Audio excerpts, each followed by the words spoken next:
अस्सलामुअलैकुम। You are listening Sana Wahab voice. अपनी ज़िंदगी में ऐसे लोगों को शामिल करो जो कभी आईना और कभी साया बनकर साथ रहें, क्योंकि आईना कभी झूठ नहीं बोलता और साया कभी साथ नहीं छोड़ता। जो अल्लाह के दिए को काफ़ी समझे वो ज़िंदगी में कभी किसी का मोहताज नहीं होता। गुफ्तगू कीजिए मगर एहतियात के साथ, लोग मर भी जाते हैं अल्फाज के साथ। खामोशी ऐसा दरख्त है जिस पर कड़वा फल नहीं लगता।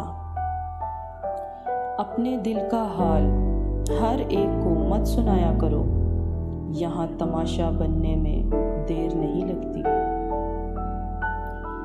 लोग बदलते नहीं हैं, बस होता सिर्फ इतना है कि या तो आप में उनकी दिलचस्पी ख़त्म हो जाती है या फिर आपसे ज़्यादा दिलचस्प कोई और मिल जाता है। गुस्से में जो छोड़ जाए वो वापस आ सकता है, लेकिन जो मुस्कुरा कर छोड़ जाए वो कभी वापस नहीं आता।